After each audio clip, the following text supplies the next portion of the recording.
Yebo, Zomkhonto Gabadela. Now, the poem that I'm about to give you is entitled Surviving Erasure. As we grow older, we get to know things more intimately, like burn victims whose fingers linger over photographs saved from the fires whose flames, though twice higher in memory, could never scorch their remembered skin. Images that say, here is the evidence, the texture of how we survived erasure.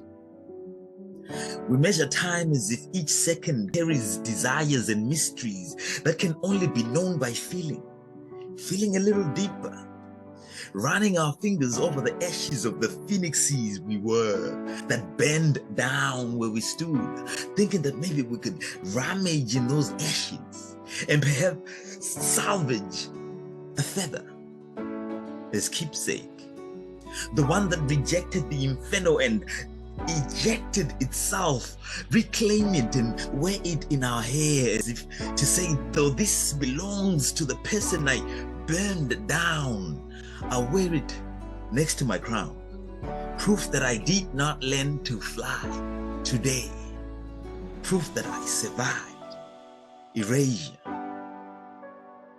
As we grow older, it becomes less why the sun rises, but that the sun surprises us of our own resilient, resplendent spirit. That we emerge from our own dreams like jet streams into another day, collecting into our own mouths like spring water, baptizing the lips of eardrums with kisses of poems and hymns.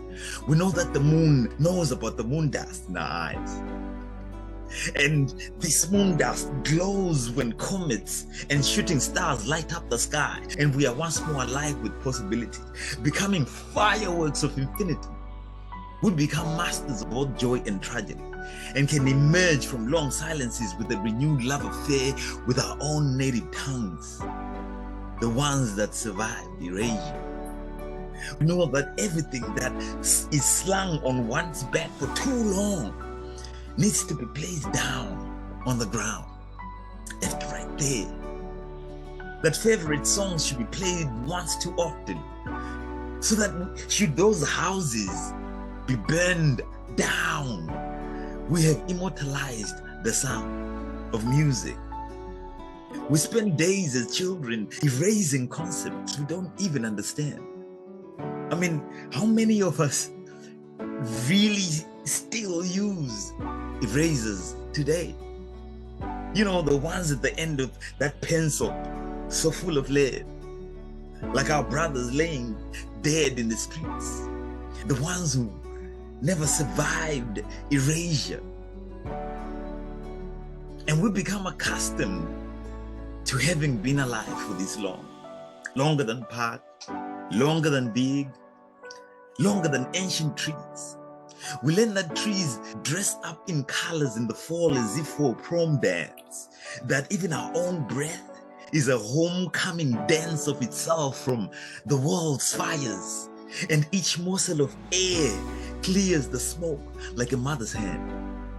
We understand that not all things can possibly be remembered, but that faces etched in the flesh of our memories, canvas, are like a compass back to the worlds we have lived, lives we have touched, and that every brushstroke is a moment in time. The beauty of knowing that we are here, we have been painted into place, every coat of our skin, every coat of our being. We are here because we belong in the picture. We belong in that photograph. And as we run our fingers through it, we become comforted by the defiance that for all the things that tried to burn us alive, we still survived that erasure. We survived that erasure. Zomkhonto Gabadela, Mzilangata, Bangazita, Nyabonga, Siyabonga, Siyabonga kakhulu.